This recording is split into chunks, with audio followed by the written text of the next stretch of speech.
कल आप लोगों के अर्धवार्षिक पेपर होने वाला है। तो गणित का जो अर्धवार्षिक पेपर है जो 8 दिसंबर को होने वाला है, तो उसके प्रश्नों का मैं उत्तर लेकर आया हूँ। तो देख लो, ये सारे प्रश्नों को मैंने हेड राइटिंग के रूप में लिखा हूँ। क्यों? क्योंकि ये जो प्रश्न है ये स्पष्ट नहीं दिखाई दे। मैं आपको पेपर सेट दिखा देता हूँ। तो देख लो आप सभी पेपर सेट को। ठीक है, इसमें स्पष्ट आपको दिखाई नहीं दे रहा होगा प्रश्न। तो इसे मैंने क्या किया है कि हैंड राइटिंग किया और ढूंढने के बाद आपको डायरेक्ट प्रश्नों के उत्तर मुहैया करा रहा हूँ। तो आप लोग सभी के सभी प्रश्नों को देख सकते हो। स्पष्ट तो आपको दिखाई तो नहीं दे रहा होगा, लेकिन इसमें जो प्रश्न है ना, वो प्रश्न मैं आपको दे रहा हूँ और इन्हीं प्रश्नों का उत्तर आपको दे रहा हूँ। तो चलो देखते हैं। तो आपको एक प्रश्न देखने को मिलेगा। ठीक है, कौन सा देखने को मिलेगा मैं दिखाता हूँ आपको। ठीक है, ये वाला देखने को मिलेगा। तो यहाँ पे देखो क्या लिखा है, उस बिंदु के निर्देशांक ज्ञात कीजिए जो बिंदुओं 4-3 और 8-5 को जोड़ने वाले रेखाखंड को अंतरिम रूप से 3:1 के अनुपात में विभाजित करता है। तो इसका हल क्या होगा? तो देखो इसका हल भी मैंने किया है। ठीक है, हल है यहाँ x1 बराबर 4, y1 बराबर कितना हो जाएगा -3। ठीक है, उसके बाद देखो x2 का मान कितना है। x2 का मान यहाँ पे दिया है 8 और y2 का मान दिया है 5 है। फिर m1 का मान 3, m2 का मान 1 है यहाँ पे। अब सूत्र लगाते हैं। सूत्र देखो, x बराबर m1 x2 plus m2 x1 अपान m1 प्लस m2 है बराबर 3 × 8। इसके मानों को रखते हैं, 3 × 8 हो जाएगा प्लस 1 × 4 अपान 3 प्लस 1। ठीक है, आगे देखो 24 + 4 हो गया, जोड़ेंगे तो अपान 4 और 28 अपान 4 बराबर 7 हो जाएगा। तो ये x का मान आ गया 7 आ गया। अब हम लोग y का मान निकालते हैं। तो y के लिए देखो यहाँ पे सूत्र देख लेते हैं। तो y का जो सूत्र है वो है m1 और ये y2 प्लस m2 y1 अपान m1 प्लस m2।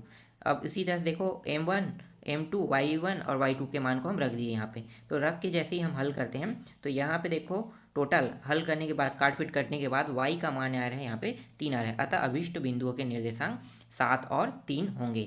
एक आपको मिल गया। चलो आगे देखते हैं। इसके बाद गुणनखंड में आपको देखने को मिलेगा प्रश्न। तो गुणनखंड विधि से समीकरण हल कीजिए रहेगा।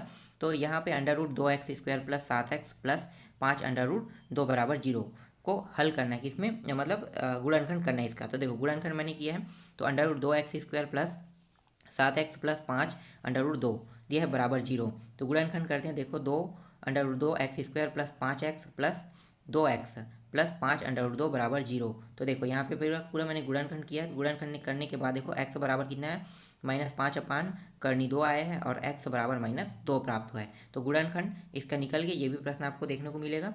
फिर इसके बाद देखते हैं नेक्स्ट प्रश्न क्या है। अगला है k का मान ज्ञात कीजिए यदि बिंदु a 2, 3 और b जो मान दिया है वो 4 k और c का मान जो है दिया हुआ है 6-3 संरेखी है। तो इसमें हमें क्या निकालना है? हमें k का मान निकालना है। तो देखो इसके लिए सूत्र क्या लगा है। तो डेल लगा के यहाँ पे देखो 1/2। उसके बाद सूत्र देखो, तो ये x1 y2 minus y3 x2 y3 minus y1 और प्लस दिया हो x3 y1 माइनस y2 बराबर, ठीक है, ये मतलब y2 है। तो ये सूत्र है। अब यहाँ पे जो x1 है x2 है y1 है y2 है, ठीक है, x3 है y3 है, इसके मानों को यहाँ पे रख देते हैं। तो रखने के बाद देखो हमें सिर्फ k का मान चाहिए। तो हल करते हैं, आगे हल करते जाते हैं। तो k का मान हमें लास्ट में 0 प्राप्त हो जाता है। ठीक है, इस तरह से आपको हल करना है।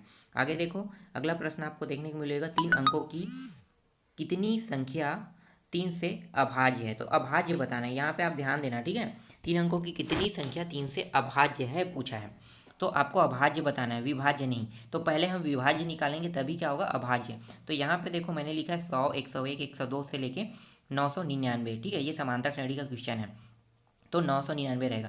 तो कुल जो संख्या जो 3 से भाज्य है वो कितने हो गए, 90। क्योंकि आप 1 से 99 को तो आप लेोगे नहीं, क्योंकि 1 से 99 जो 1 अंक और 2 अंक है, हमें सिर्फ 3 अंक चाहिए। और लास्ट के जो 1000 है उसको भी नहीं लोगे। तो टोटल संख्या कितना नहीं लेना है हमें, टोटल हमें संख्या लेना है, संख्या नहीं लेना है 100 को। तो कितना बचा, तो सिर्फ बचा जो है वो है 900 बचा। ठीक है, तो 900 संख्याओं को हमें नहीं लेना है। ठीक, तो 900 संख्या में क्या कर देंगे, सॉरी 100 में है ना, तो 990 आ जाएगा क्या, 990 और 100, ठीक ठीक 100 हो गया। ठीक है, तो 900 संख्या को हमें नहीं, मतलब 900 संख्या जो है वही इसी में हमें हल करना है। तो अब देखो AP बनाते हैं। तो जो 3 से भाज्य है उसको देखते हैं। तो 102 3 से जा रहा है, 105, 108 और अंतिम जो है 999 3 से भाज्य हो रहे हैं। तो अब इसे हल कर लेते हैं समांतर श्रेणी सूत्र लगा के।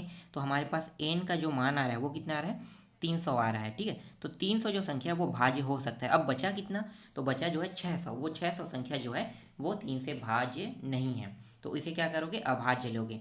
ठीक है, तो यहाँ पे देखो 900 में 300 घटा दो, 600 आ गया। तो 600 संख्या अभाज्य नहीं है, मतलब अभाज्य है। इसके बाद देखो नेक्स्ट प्रश्न क्या है, दो अभिकेंद्री वृत्तों की त्रिज्या 5 सेंटीमीटर तथा 3 सेंटीमीटर है। बड़े वृत्त की उस जीवा की लंबाई ज्ञात कीजिए जो सीधे वृत्त को स्पर्श करती है।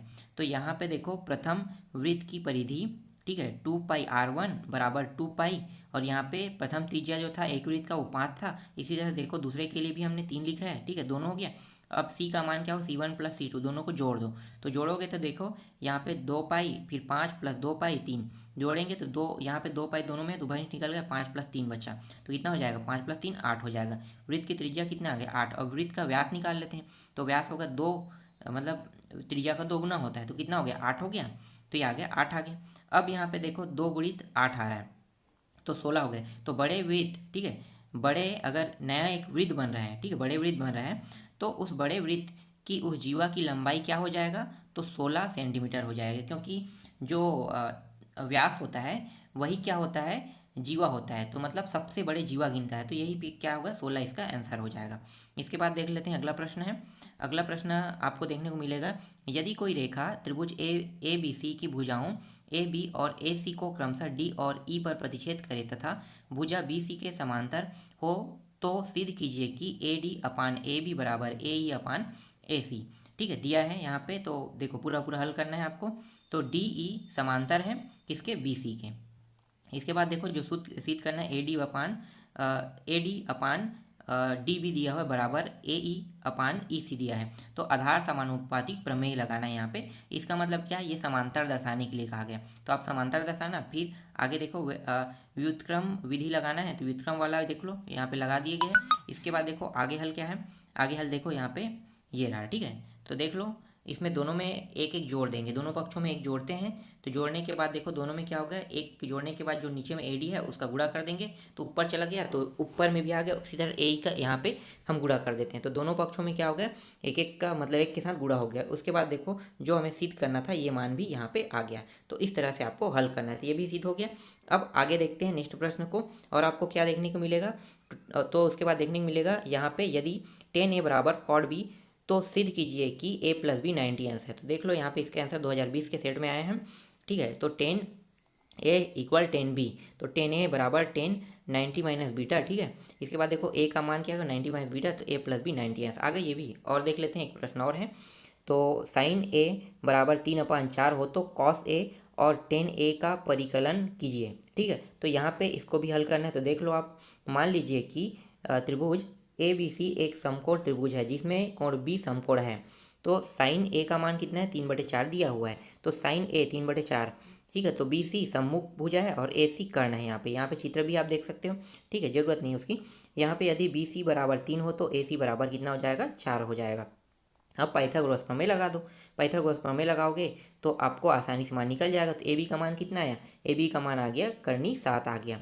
इसके बाद अब कॉस ए और tan a का मान निकाल लेते हैं। तो कॉस ए का मान क्या होता है, कॉस ए का जो मान होता है ये होता है आधार बटे लंब होता है। तो आधार बटे लंब क्या है, आधार का मान कर्णी 7 है और लंब का मान 3 है।